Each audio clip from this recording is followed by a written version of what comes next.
하나님 감사합니다. 오늘도 이렇게 모입니다. 하나님 이곳 가운데 비록 짧은 시간이지만은 정말 우리가 알아야 될 것을 또 깨달아야 될 것을 또 배워야 될 것을 배우게 하시고 또 그것을 가지고 우리의 삶 가운데서 잘 영위해 나갈 수 있도록 주님 인도하여 주시옵소서. 예수님의 이름으로 기도합니다. 아멘. 예, 오늘과 이제 다음 주에는 그리스도의 생애와 사역해서 이제 오늘은 비하의 신분, 예수님의 낮아짐에 대해서 우리가 좀 잠깐 생각을 해볼 거고요. 그리고 다음 주에는 예수님의 높아지심, 부활과 또 승천하심 이런 부분에 대해서 우리가 살펴볼 텐데 이 내용은 뭐 여러분들도 잘 아시죠? 예. 자, 예수님의 비하의 신분을 시간적 순서로 하면은 처음이 뭐가 있을까요? 네? 예, 그래서 잉태와 이제 탄생이 있을 것이고 그 다음에 그 생애 가운데 공생애가 있을 것이고 좀 더 구체적으로 들어가면 그 공생애 끝에쯤에 십자가의 고난 또 그 전에 어떤 그런 어떤 고난들이 있고 그 다음에 십자가에서 죽으심 그리고 죽으심으로 끝나는 것이 아니라 장사되시고 무덤에 들어가심 여기까지가 우리가 예수 그리스도의 비하의 신분이라고 했을 때 이제 성육신부터 해서 우리가 하나하나 이제 역사적 순서를 통해 그러니까 사도신경의 시간적인 그 순서의 고백에 따라서 우리가 잠깐 살펴볼 텐데 먼저 예수님께서 이 땅 가운데 성육신, 인카네이션 하셨다라고 했을 때 그 성육신의 그 의미가 무엇인가 라고 했을 때 여러 가지 관점에서 볼 수 있겠지만은 먼저 구속사적인 관점에서 우리가 잠깐 살펴본다면은 예수님께서 성육신 하셨다라는 것은 다른 말로 하면은 과학적으로 가능할까요? 가능하지 않을까요?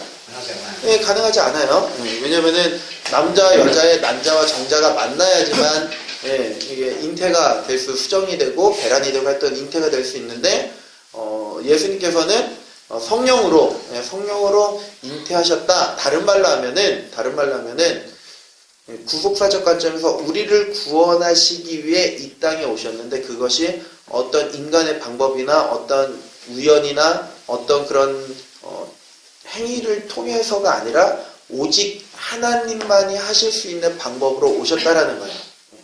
하나님만이 신만이 하실 수 있는 성육신이라는 아주 독특한 방법을 가지고 이 땅 가운데 오셨다라고 했을 때 아까 말했던 구속사적인 관점에서 이 우리에게 주어진 이 구원은 누구만이 하실 수 있냐면은 하나님만이 하실 수밖에 없다라고 우리가 규정할 수 있다라는 거죠.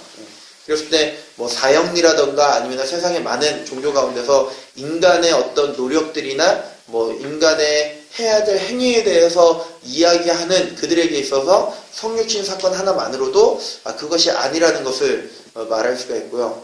그럴 때 요즘 자유주의 신학이라던가 아니면은 카톨릭 그리고 루터교 그다음에 감리교도 이제 뭐 대놓고 이야기하지 않지만 감리교 안에 그런 부분들 인간의 어떤 그 행위들을 강조하는 그런 부분에 대해서 우리가 좀 고민할 수가 있는 부분이죠.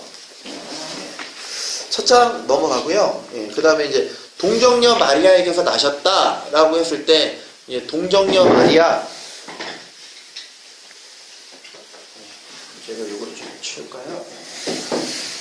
동정녀 마리아 마리아에게서 나셨다라고 했을 때 이 의미에 대해서 우리가 살펴보자면은 카톨릭 같은 경우는 마리아를 어떻게 생각하고 있죠? 굉장히 신성시해요. 그런데 우리는 이렇게 얘기하지만 카톨릭, 천주교 다니는 친구들에게 물어보면은 인간이다라고 얘기를 하지만은 실질적으로 그들이 성당 들어가면 제일 처음에 교인들을 맞이하는 게 뭐죠?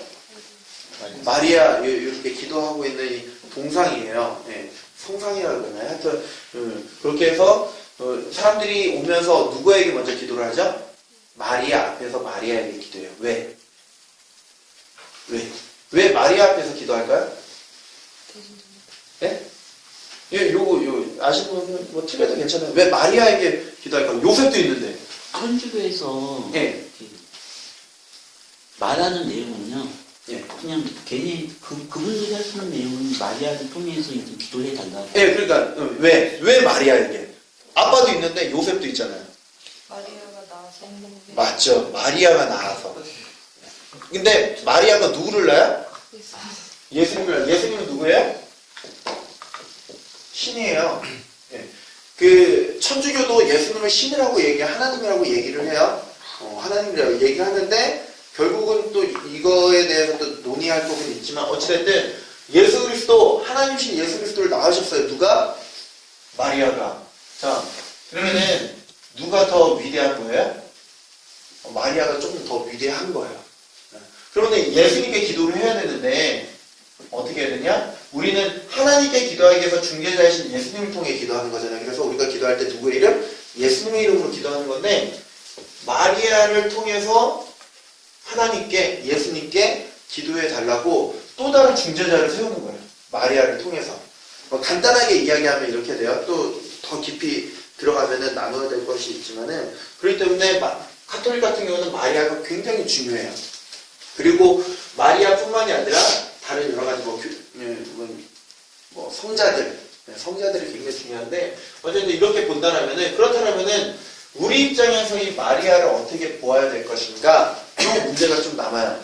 그럼 마리아를 아무 존재도 아니라고 생각을 해야 될 것인가? 아니면은 마리아가 동정녀 그러니까 마리아를 통해서 예수님이 나셨는데 그러면 이 부분을 우리가 어떻게 생각해야 될 것인가 했을 때 오늘 강의 안에 나와 있는 것처럼 마리아가 어떤 특별한 존재로서의 마리아를 존중하기보다는 마리아가 그 예수님을 잉태를 하셨고 그 다음에 천사를 통해서 이렇게 다 들었잖아요. 그랬을 때 그렇다면 마리아의 마음가짐이 어땠을까? 내가 예수님을 천사를 통해 이렇게 내가 예언을 받은 이 아이를 내가 잉태했을 때 그 10개월 동안의 이 가짐들이 어땠을까? 그런 부분에서 마리아가 어떤 공덕으로 내세울 것은 없지만은 그럼에도 불구하고 그 안에서 마리아가 행해야 되는 그런 어떤 수고의 모습 아니면은 그 신실한 노력의 그런 모습들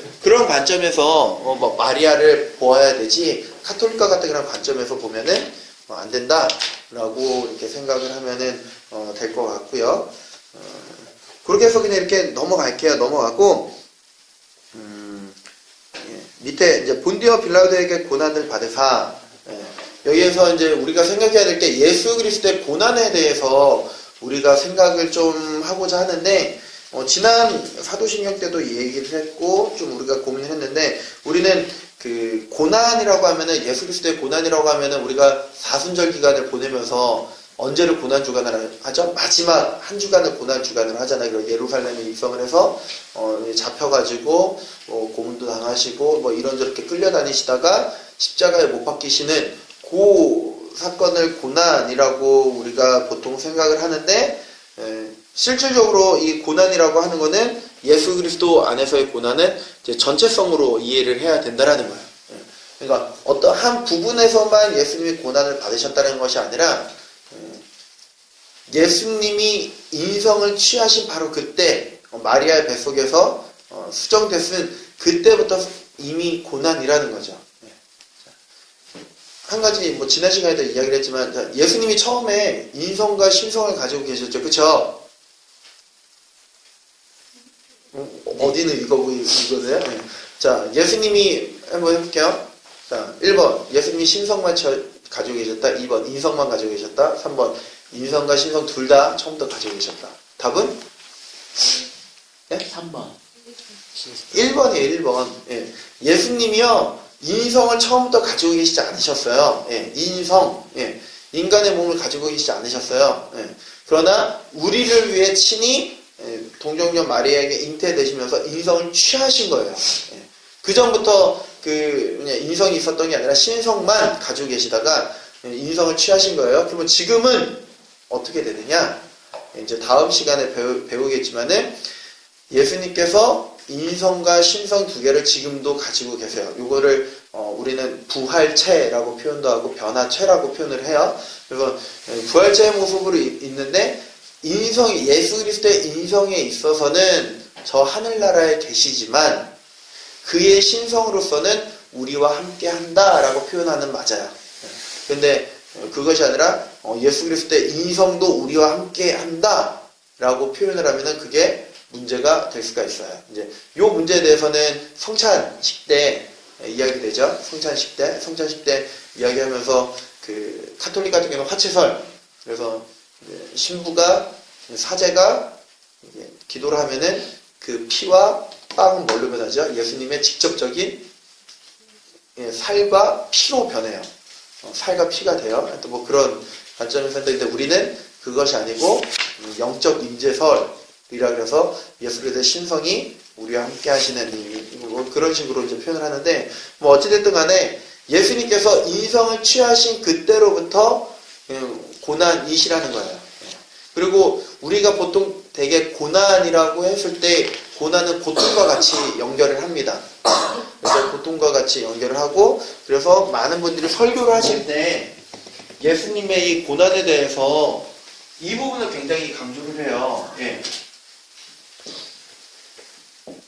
육체적인 고통. 그래서 부활절 전 고난주간 특히 성금요일이라고 하는 그 금요일 때 어떤 이야기를 많이 하냐면은 예수님께서 못 박히실 때 그 못이 얼마나인지 아냐?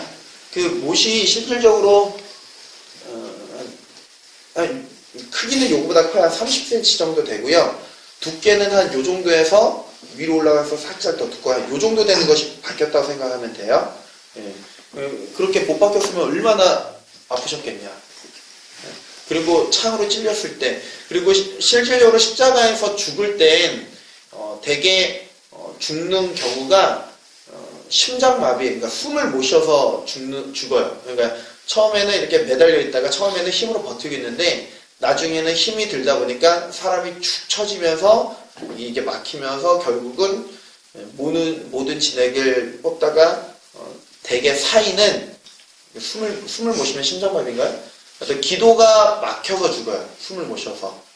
그런 것들을 막 설명을 하시면서 얼마나 예수님께서 고통스러우셨겠냐. 그렇게 예수님은 우리를 구원하시기 위해 그런 고난을, 그런 고통을 감내하셨다라고 많은 설교를 해요. 틀린 말은 아니에요. 맞아요. 맞는데 근데 오히려 성경을 자세히 살펴보다 보면은 예수님께서도 고난과 어려움을 말씀을 하세요. 그래서 기도를 하시다가 이 잔이 좀 나에게서 좀 떠나갔으면 좋겠습니다 라고까지 고백을 하시잖아요. 근데 예수님께서 기도하셨던 또 성경이 보여주는 예수님의 가장 큰 고통, 그 고난은 뭐냐면은 십자가상에서 육체적인 고통이 아니라 하나님과의 분리를 이야기를 해요. 왜냐면은 우리의 죄로 인해서 죽기 위해서는 하나님과 분리가 되어야 되거든요. 근데 이것도 그러면 하나님과 분리된다 그러면 삼일체 하나님으로부터 따로 떨어졌다가 다시 붙고 뭐 이런 게 있는데 좀 거기에도 좀 신비가 있고 좀 독특성이 있거든요. 어찌됐든 간에 하나님으로부터 버림받는, 그러니까 하나님과의 그 관계에서 깨어져 버린 그 부분에 대해서 오히려 더욱더 고난이나 고통을 말씀하셨다라는 거예요. 여기서 우리가 좀 고민해야 될 바는 이제 우리에게 있어서도 우리가 살아가다 보면은 굉장히 많은 어려움들이 있죠.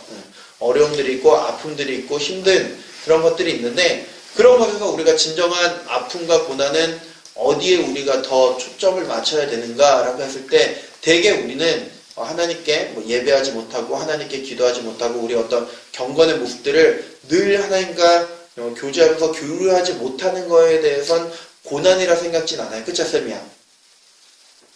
그거에 대해서는 그렇게 생각하지 않는데 오히려 어떤 육체적인 아픔이나 아니면 정신적인 아니면은 뭐 가정이라던가 직장이라던가 학교 내에서의 그 아픔에 대해서는 굉장히 큰 고난이라고 하면서 우리의 기도 제목이 그런 고난을 이겨내도록 기도는 하지만은 하나님과의 관계 어떤 회복이라던가 그런 교제 가운데서 그런 물음이나 그런 고민들은 없다 하는 거. 그렇게 생각했을 때 예수님께서 우리들을 위해 당하신 그 고난과 우리가 고난이라고 이야기하는 그 고난이 어떤 차이가 있는가?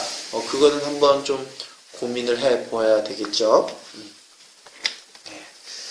그래서 예수님께서는 하나님과의 단절에 대해서 더 큰 의미를 두셨다라고 이렇게 생각을 하면 되고요. 그러면 예수님께서 고난을 받으신 이유는 예, 누구죠? 예, 우리의 죄, 우리를 사랑하셔서 예, 이 부분은 뭐 잘 아니까 이렇게 넘어가도록 할게요. 예, 우리를 사랑하셔서 고난을 받으셨다라는 거죠. 그러할 때 우리가 여기서 또 한 가지 좀 고민할 것은 좀 예수님이 받은 고난과 우리가 지금 현재 받는 그 고난의 어떤 관계성 아니면은 우리가 당하는 그 고난에 대해서 우리는 어떻게 좀 생각을 해봐야 될 것인가 예, 고민을 해봐야 되겠죠. 그랬을 때 좀 이게 뭐 물어본다라면은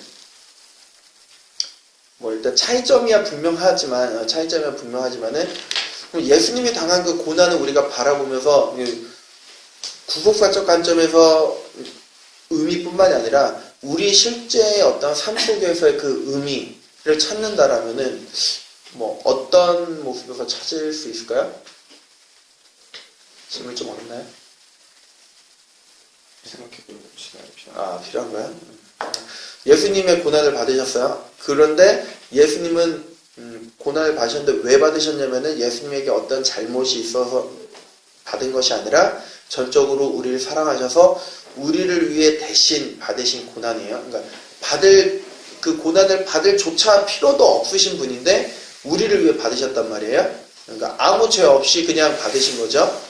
그리고 그 고난의 그 강도는 세상의 그 어떤 고난보다도 치욕적이고 힘드셨고 아프셨어요.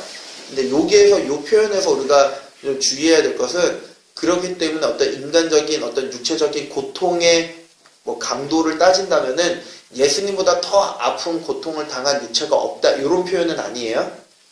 근데 가끔씩 요거를 이렇게 이해하시는 분이 있어요. 예수님이 당한 그 고통은 이 세상에 지금까지 태어나고 또 앞으로 태어날 사람 중에 그 고통보다 더한 고통을 받은 사람이 없다라고 말하는 사람이 있어요.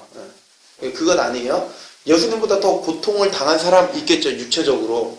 당장 북한에 고문을 한두 시간도 아니라 한두 달, 1년, 2년, 3년에 그렇게 받는, 육체적으로 그렇게 받는 이들이 분명히 있단 말이에요. 그러면은 예수님의 고통, 고난보다도 다른 사람의 고통, 고난이 더 큰 거 아니냐? 근데 그냥 단순히 그거는 어떤 육체적인 강도를 이야기하는 게 아니라, 예수님께서 아무 죄 없이, 아무 흠 없이, 다른 표현을 하면은, 우리의 죄 때문에가 아니라, 원죄로 인하여서 이 세상에 죄가 들어옴으로 인하여서 악해져 있는 것들이 있잖아요. 예를 들어서, 뭐, 해일, 아니면은, 뭐, 자연재해, 이런 것도 죄를 통해서 들어온 거예요, 이것이요. 이게 자연적인 어떤 법칙이지만은, 이게 큰 관점에서 봤을 때 악한 거예요. 좋은 건 아니잖아요. 그쵸? 그랬을 때 그것들을 우리가 당하는 게 우리가 아무 잘못 없이 당한다 하더라도 우리 안에 이 들어온 그 죄로 인한 결과물이거든요. 그랬을 때 예수님께서는 그것을 당할 이유가 없음에도 불구하고 몸소 다 담당을 하시고 그냥 본인이 자기의 목숨까지도 내어놓으신 바 되는 그냥 고통과 고난을 당하셨다라는 거예요. 그런 관점에서 예수님의 고난과 그 극치는 이 세상의 어떤 누구보다도 비교할 수 없다라는 그런 의미예요. 예를 들어서 제가 잘못을 해서 10년형을 교도소에 가서 받았어요. 그렇게 받은 것과 나 진짜 아무 잘못 없는데 갑자기 넌 그냥 10년 동안 교도소에 가. 이게 다르잖아요. 꼭 똑같지는 않지만 또 그런 관점에서 봤을 때 예수님께서 받으신 그 고난 아무 이유 없지만은 우리를 사랑하셔서 우리를 구원하시게 받으신 그 고난과 그러면 이 세상을 살아가면서 우리가 받는 그 고난들 있잖아요. 그 고난과 그 사이에서 그러면 우리들에게 고난이 왔을 때 우리는 이 고난과 이 고통을 어떤 의미로 받아들여야 되는가? 아니면 어떻게 생각해야 되는가? 아니면 어떻게 이거를 헤쳐나가야 되는데 그것이 예수님의 그 고난과 어떤 관계가 있는가? 그 예수님의 고난을 살펴보면서 내가 이제 어떻게 할 수 있는가? 이런 부분에서 생각할 때 많은 것들을 우리들에게 좀 줄 수 있는 그런 교훈과 의미가 있다라는 거죠. 요게 아까 물어본 한 문장의 질문을 이렇게 설명을 한 거예요. 그 질문 이해는 되시나요? 일단 답은 안 돼도 이해는 되시는지. 이해는 되는데 이제 그게 어떤 예를 들어서 우리 삶의 모습으로 나타나야 될지가 또 이제 고민이. 그쵸. 뭐 쉽게 이야기할 수 있는 부분은 아니지만은 그래도 이제 페이퍼상에 이제 몇 가지로 정리한 것처럼 일단은 하나는 우리들에게 힘이 된다라는 거예요. 힘이. 왜냐면은 예수님께서도 그 고난을 당할 아무런 이유가 없음에도 불구하고 그 고난을 감당하고 결국은 승리하고 이기셨다라고 했을 때 우리에게 있어서도 혹 우리가 그런 우리의 잘못이나 우리의 어떤 그런 모습들 때문에 당하는 고난이 아니라 전혀 우리가 당하지 않아도 되는데 오는 그 고난 가운데서 우리가 다시 또 좀 소망 또 기대를 할 수 있는 그런 어떤 신앙적인 그런 부분들이 여지가 또 의미가 있다라는 거죠. 그리고 또 하나는 그런 고난 가운데서 혹 그런 고난들이 올지라도 감사할 수 있는 것이고 그런 부분에서 우리가 좀 생각해 볼 수 있다라는 거죠. 질문. 네, 하시면 돼요. 네. 교회에서 여러 사람들하고 있다 보면은 나 이 사람 때문에 상처받고 힘들어서 교회 옮기고 싶어, 네. 그만 나오고 싶어라고 얘기를 하잖아요. 네, 그쵸. 그런 것도 고난이라고 봐야 되는 것 같아요. 근데 그 고난이 이제 우리가 좀 생각해야 될 것이 이제 우리의 죄로 인한 것이 있고, 그러니까 그 우리의 죄로 인한 것은 분명 고통이고 아픔이지만은 고난, 순환이라는 표현보다는 죄책이라는 표현이 더 낫겠죠. 예를 들어서 내가 어떤 사람의 물건을 빼앗았어요. 그래서 경찰에게 잡혀서 재판을 받아서 뭐 실형을 선고받았는데 이것이 내가 십자가를 지는 고난이구나. 이렇게 말을 할 수는 없겠죠. 자기의 잘못으로 인한 그런 부분이니까. 근데 만약에 아까 그런 부분으로 이야기를 한다면은 뭐 나에게 있어서 아무런 어려움, 잘못한 부분이 없는데 어떤 형제가 어떤 자매가 나를 굉장히 힘들게 하고 아프게 한다. 그리고 그 친구 때문에 그 사람 때문에 내가 교회 신앙생활 하는데 너무 힘들다라고 했을 때 이것을 어떻게 바라봐야 될 것인가? 이게 고난인 건지 아니면 하나의 테스트인 건지 아니면 하나의 템테이션인 건지 그런 것들이 생긴다고 했을 때 이게 케이스 바이 케이스이기 때문에 이게 무조건 이거다라고 말은 할 수는 없겠죠. 예. 이게 어떤 면에서는 템테이션일 수도 있고, 템테이션과 테스트의 차이점 아시죠?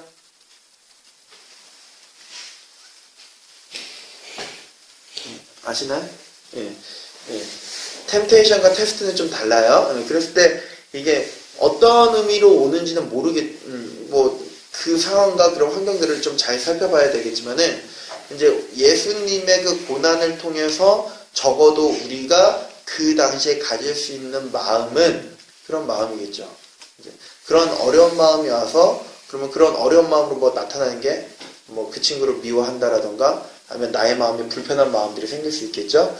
그랬을 때 예수님의 고난을 생각하면서 일단 뭐 이게 굉장히 교과서적인 대답이겠지만은 아무 죄 없으신 예수님도 날 위해 그 모든 것을 감당하셨는데 그러면 나에게도 지금 이 상황에서 내가 감당해야 될 부분을 찾을 수 있는 그 여지가 있겠죠.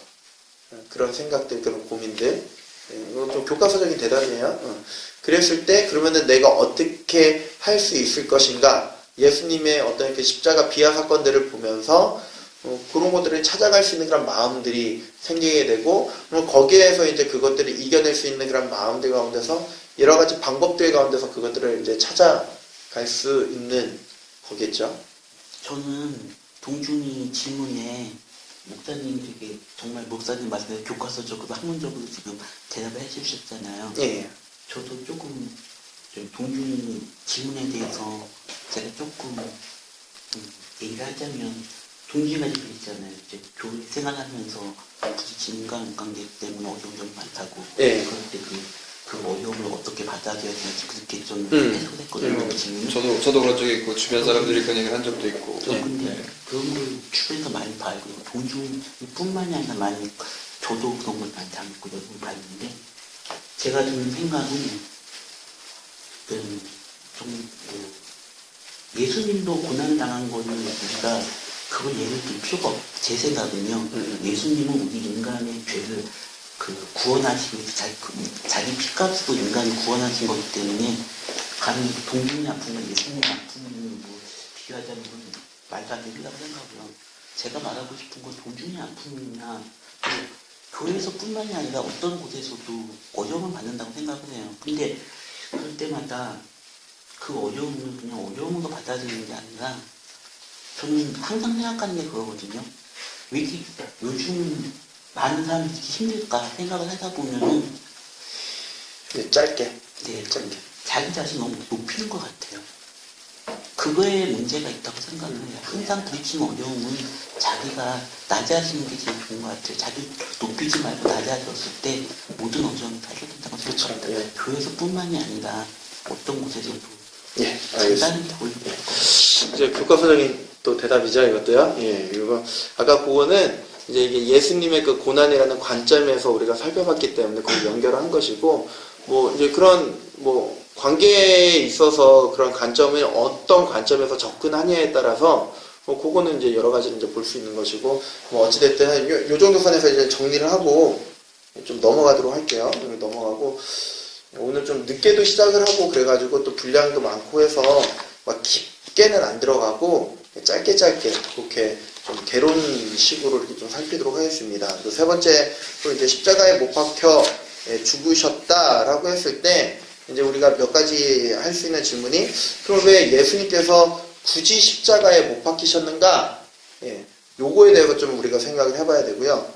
그 다음에 그러면은 예수님께서 십자가가 아니라 다른 방법으로 죽으셔도 되지 않았을까? 그쵸? 요거에 대해서 우리가 좀 잠깐 생각을 해봤으면 좋겠거든요. 그래서 요 십자가에 못 박혀 죽으시고 요 부분에 대해서는 좀 요걸 중심으로 좀 이야기를 좀 해볼게요. 예. 그거 해보고 나서 좀 제가 정리하는 식으로 할 텐데, 자, 예수님께서 십자가에 못 박혀 죽으셨잖아요. 굳이 십자가였을까? 그리고 십자가가 아니어도 되지 않았을까? 원래 이 질문 자체가 이따가도 얘기하겠지만 좀 약간 어폐는 있긴 하지만은 한번 좀 생각을 해볼게요. 십자가 아니고 뭐 그때 총은 없었을 테니까 뭐 교후형이라던가 뭐 단두대라던가 아니면은 또 뭐가 있을까요? 하여튼 뭐 여러 가지 뭐 맹수에게 던져질 수도 있고, 그런데 그게 아니라 그냥 십자가에 못 박혀 죽으셨다라고 했는데 꼭 십자가였을까? 왜 십자가일까? 쌤이야. 그 당시에 가장 그게 치욕스럽게 죽는 게 십자가에서 죽는 거라고 그래서 죽으시는 치욕스럽게 죽는 게 십자가였기 때문에. 또, 뭐 사실이긴 사실이에요. 그때 당시에 너무 이 십자가 사형제도가 너무 치욕뿐만이 아니라 너무 고통스럽고 비인간적이기 때문에 로마법에서 로마인들에게는 절대로 행하지 않았던 사형법이었죠. 또 나무에 달린다. 예? 나무에 예, 이사야 말씀. 예. 그 나무에 달리는 것이 되게 저주스럽고 굉장히 예. 그런 일이어서. 그래서 나무에 달렸다. 많이 그래도 오빠라고 쌤이보다는 좀 더 정확한. 또 그러니까 그 맞긴 맞는데 그것도 이제 그건 설명해서 나오는 거고, 우리가 좀 바른 신앙 고백을 한다라면은 그거보다도 더 이렇게 정확한 표현이 있어요. 그리고 이 표현은 뭐 지난번에도 말씀을 드렸고 고등부 때도 말씀을 드렸는데, 이거는 요 측면에서 봐야 되는 건데, 하여튼 또 생각나도 왜 십자가가 아니면 안 되었나? 왜 하필이면 왜 하필이면? 좀 표현이 그렇지만 왜 십자가인가? 왜 십자가인가? 십자가 말고 다른 건 안 되나? 그러면 질문을 바꿔서 십자가 말고 그러면은 좀 다른 건 안 될까요? 만약 뭐 세미가 대답한 거로 따지자면은 그거보다 더 치욕적인 사형 제도가 있었으면은 그걸로 대체하면 안 될까요? 상징적인 십자가. 네? 아, 그러니까 그거보다 더 치욕적인 게 있다라면은,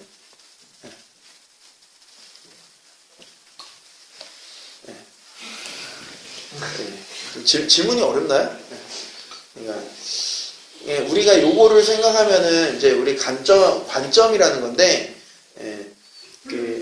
왜 이제 이단들이 이런 질문들을 많이 해요. 이단들이 그러니까 왜라는 질문을 많이 붙이는데, 우리는 그 왜라는 질문에 또 가장 교과서적인 대답을 한다라면은 이렇게 말할 수 있어요. 하나님께서 그렇게 우리에게 계시로 말씀하시고, 또 우리가 사도신경 제일 처음에 작전과 섭리 예정 요 부분을 봤잖아요. 하나님께서 그렇게 하시기 원하셨기 때문에 거기에 왜라는 건 없어요. 그래서 설교를 할 때도 그런 말이 있습니다. 만약에 요셉이, 이 설교는 가장 바보 같은 설교다. 왜? 하나님은 전능하시고 하나님은 완벽하시고 변하시지 않는 분이기 때문에 성경을 보면서 만약이라는 그 고민이나 만약이라는 그 생각 자체를 하는 것 자체가 그거는 불경스럽고 잘못된 거다라고 표현을 하거든요. 그렇게 했을 때 이 예수님께서 십자가에 못 박혀 죽으셨다라는 것은 왜 하필이면 십자가일까? 십자가가 아니고 다른 방법은 안 될까라는 질문이 아니라, 그렇게 접근을 하는 것이 아니라, 하나님께서 십자가에 예수님을 못 박혀 죽게 하셨다라면은, 그렇게 작정하시고 계획하셨다라면은 왜 그렇게 하셨는가를 찾아가는 것이 우리의 모습이라는 거예요. 좀 이해되시나요? 왜 하나님이 이렇게 하셨지? 그러니까 요 부분을 우리 실생활로 가져오게 되면 이렇게 되는 거죠. 우리가 기도할 때, 하나님, 왜 나 이 대학 떨어뜨렸어요? 왜 그렇게 하셨어요? 질문이 아니라, 하나님께서 나 이번에 대학을 떨어뜨리게 하셨는데 왜 그렇게 작정해 가셨고 왜 그렇게 계획하셨는지 내가 그것을 알 수 있게 해주세요 라는 기도 제목으로 바뀌겠죠. 그렇죠? 요 하나의 방법, 요 하나의 사건을 통해서도 그렇게 생각을 했을 때, 그러면은 왜 굳이 십자가일까? 십자가 아니면 안 될까라고 했을 때 우리는 십자가가 아니고서는 안 된다라고 못을 박아야 돼요. 그럼 이단들이 왜? 그러면 하나님이 그렇게 하기로 하셨고 행하셨기 때문에 다른 것을 생각할 볼 필요가 없다라고 못을 박는 거예요. 그러고 나서 그러면은 왜 하나님께서 십자가라는 방법을 통해서 이렇게 이 예수 그리스도의 그 죽음을 끌고 가셨는가라고 했을 때, 이제 역사적인 배경에서 보면은 이제 요거는 성경에 나와 있는 건 아니고 아시겠지만은 좀 처음 들으시는 분들도 있으면은 좀 이야기를 하자면은, 아까 우리 하모쌤이 얘기한 것처럼 유대인들 사회에서 이 십자가 좀 더 표현을 하면은 십자가라고 표현하기보다는 더 정확한 표현은 나무예요. 나무에 달린 자마다 하나님께 저주를 받은 사람이에요. 나무에 달렸다라는 것은 하나님께 저주를 받았다라는 사람의 의미예요. 이게 이제 우리 명제라 그러죠. 명제라고 했을 때 나무에 달린 사람은 하나님께 저주를 받은 사람이다. 그래서 반대로 저주를 받은 사람은 다 나무에 달린다. 요거는 이제 성립이 안 될지라도 나무에 달렸다라고 하면은 무조건 하나님께 저주를 받은 사람이 되는 거예요. 그랬을 때 유대인들의 지도층이 이 예수님을 없애야 돼요. 왜? 자신의 기득권을 계속 가지고 있어야 되기 때문에, 가진 자가 계속 갖기 위해서는 그것을 위협하는 세력을 없애버려야 돼요. 요거는 이 정치적인 정치학과 다니신 분 없죠? 시대를 불문하고 이거는 늘 그래요. 지금도 그렇고 앞으로도 그럴 거예요. 늘 기득권 가진 사람은 이거를 포기할 수 없어요. 가장 대표적인 게 북한이겠죠? 북한이 왜 핵을 포기하지 못하고 인권을 포기하지 못하고 왜 남북한 우리는 한 민족입니다 그러면서도 맨날 촛불이 겨누고 있냐면은, 당장 그 모든 것들을 포기한다는 것은 자기네 누리고 있는 모든 것들을 포기해야 되기 때문에, 그거는 굉장한 기득권뿐만 아니라 지금 여기에 있는 우리들도 똑같아요. 여러분들이 친구들 사이에서, 학교 사이에서, 교회 사이에서 여러분들이 뭔가 해야 돼 라고 했을 때 그것을 포기하지 못하는 게 여러분들이 지금 누리고 있는 기득권을 포기하지 못하기 때문이거든요. 어쨌든 그랬을 때 자기네 기득권을 가지고 있어야 되는데 가장 그 시대에 걸림돌이 되는 게 예수님이란 말이에요. 예수님을 어떻게 해야 되냐? 없애야 돼요. 근데 여러분들도 아시겠지만은 자, 영웅이 만들어지기 위해서는 희생이라는 게 필요합니다. 그쵸? 근데 예수님을 많은 사람들이 따랐어요. 그쵸? 예수님을 많이 따랐어요. 그리고 많은 무리들이 따라다녔는데 만약에 이 예수님이 이 기득권 세력으로부터 그냥 단순한 사형을 만약에 집행을 당했다라면은 어떻게 될까요? 예수님은 영웅이 되는 거예요. 영웅. 그러면은 단순한 사형은 안 돼요. 그렇다고 가만히 놔두자니 자기네 이 기득권을 굉장히 침해를 당하고 자기네들 계속 물리고 사람들은 이쪽이 아니라 예수님께로 계속 몰려요. 어쨌든 없애야 돼요. 그랬을 때 가장 좋은 방법이 뭐였냐면은 이 유대교 안에 율법을 이용해서 그대로 행하는 것. 바로 나무에 달린 자는 하나님께 저주를 받았다. 요거예요. 그래가지고 예수님을 십자가에 못 박게 하는 겁니다. 십자가에 못 박게 했을 때 이 기득권이 노렸던 건 하나예요. 봐라, 너희들이 인기 있다라고 한 바로 저 예수라는 작자가 우리 구약 이사야 말씀처럼 나무에 달린 자마다 하나님께 저주를 받은 사람이다. 그런데 여기에서 이제 여기 공식을 대입을 하는 거야. 나무에 예수님이 달리셨다. 그래서 예수님은 어떻게 됐다? 하나님께 저주를 받은 사람이다. 니네는 지금 잘못 따라가고 있다. 이러한 모습에 굉장히 혼란을 준 게 바로 제자들이에요. 그리고 제자들이 나무에 예수님이 달리자 다 흩어졌어요. 다 두려웠어요. 네, 그냥 우리가 섬겼던 그 스승님이 못 박혀서 단순히 도망치는 게 아니라 이러한 어떤 유대교 안에 이러한 역사적인 어떤 지식들 배경들이 있기 때문에 굉장히 혼란. 진짜 그런가? 예수님이 하나님께 저주를 받는 거. 왜냐면은 이 제자들도 다 유대인들이기 때문에 그랬을 때 요거를 노렸다라는 거죠. 하나님께 저주를 받았다. 근데 이 기득권들이 노린 거는 이런 정치적인 이유가 있었지만은 결국 이들이 생각하고 이들이 노린 것도 하나님의 작정 안에 있었다라는 거죠.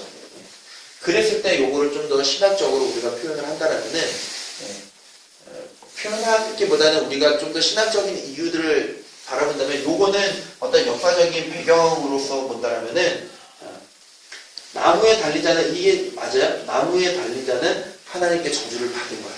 자, 그러면은 이제 요 유대교 요거 빼고요. 자, 예수 그리스도 자 어디에 달리셨죠? 나무에 달렸어요. 그러면 구약 율법으로 봤을 때 예수님은 지금 어떻게 된 거예요? 저주를 받으신 거예요? 안 받으신 거예요? 예. 저주를 받으셨어요. 자, 팩트예요? 팩트가 아니에요? 팩트예요. 팩트예요. 그러니까 이게 되게 아이러니한 게 이 기득권층들이 요거를 노렸어요. 나무에 달린 자마다 저주받았다. 그래서 예수 그리스도가 저주받은 거 아니냐라고 이렇게 이야기했을 때 그걸 노렸는데 실질적으로 하나님께서는 나무 위에서 예수님을 저주하셨어요. 그렇죠? 버리셨어요. 자, 여기까지 좀 이해돼요? 요거와 요거 이해돼요? 얘네들은 이런 거를 생각하고 노렸는데 실질적으로 진짜 하나님께서 의도하신 건 나무에 달린 자마다 저주를 받았다라는 말씀처럼 실질적으로 예수 그리스도를 그 나무 위에서 십자가 위에서 버리셨다라는 거예요. 그래서 사도 바울도 그렇게 이야기를 해요. 예수님이 나무 위에서 어떻게든 십자가에서 저주를 받았다라고 이야기를 해요. 그런데 이 유대인들이 말하는 저주를 받았다라는 그거와 우리들이라면 뭐라고 어떻게 할까요? 우리들이 말했을 때 그 출발점이 달라요. 유대인들이 말할 때는 예수님께서 나무에 달려 저주를 받았는데 누구의 죄 때문에? 예수님의 죄. 다시 말하면은 자기가 하나님의 아들이라 그러고 자기가 설치다가 자기 죄 때문에 저주를 받아서 죽으신 거다 죽었다라고 유대인들은 그렇게 얘기를 한다면은 우리는 뭐라 그러죠? 예수님께서 십자가에 못 박혀서 저주를 받았는데 누구의 죄 때문에? 나의 죄 때문에.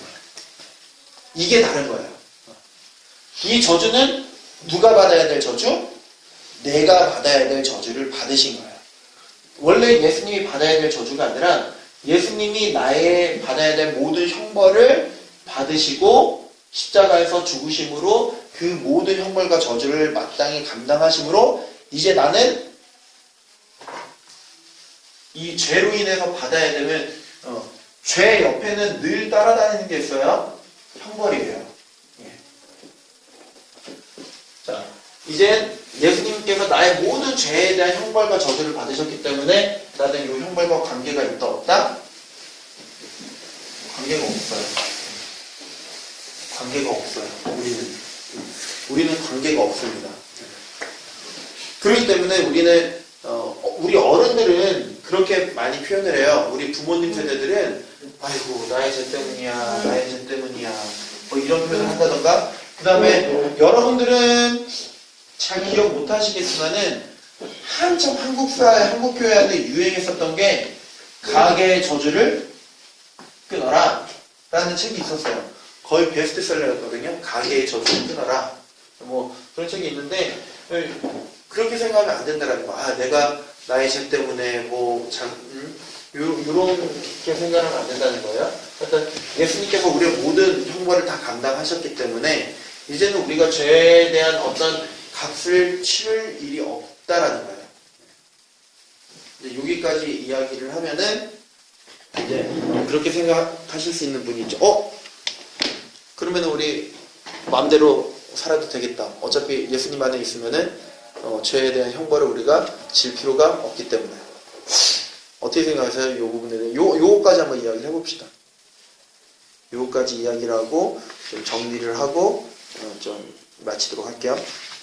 그럼 제가 먼저 말할게요. 예, 간단하게 짧게. 간단하게. 하나님, 예수님이 인간의 죄를 가지고 돌아가셨잖아요. 우리가 해야 될 거는 죄가 없어진 게 아니라 우리가 우리도 여전히 죄를 갖고 있는 거고, 우리가 예수님이 죄를 갖고 돌아갔다는 사실만 받아들인다면 죄인이지만 그걸로 이미 충분히 끝난다고 생각합니다. 그리고 또 얘기하세요. 이게 죄를 가지고 있다라고 표현을 하면은 좀 어려워요. 죄를 가지고 있다라는 표현보다는, 왜냐면 죄를 분명 예수님께서는 내가 너의 죄를 위해서 죽었고 나를 믿는 자는 영원히 살겠다라고 했는데 그래도 저는 죄가 있어요 라고 표현을 하면은 이게 좀 이상해지거든요. 그러기보다는 아직 우리는 그러니까 이게 이제 어떤 표현을 하면은 신학적 표현인데 이미와 아직이라고 그러거든요. 이미와 아직. 우리는 이미 구원을 받았어요. 그쵸? 여기 계신 분들은 적어도 구원의 확실한 표현도 좀 그렇지만 어떤 구원의 확신이 있으시죠? 우리는 이미 구원을 받은 존재예요. 그러나 아직 완전하지 못한 거예요. 이거를 이제 영화의 모습에 아직 왜냐면 우리는 분명 죄와 관계가 없지만 우리는 죄를 짓는단 말이에요. 왜냐? 우리는 이미 구원, 신분으로서 우리는 하나님의 자녀예요. 그러나 아직 우리 안에 죄성이 있기 때문에 상태적인 면에서는 아직 불완전한 거예요. 이 신분과 상태.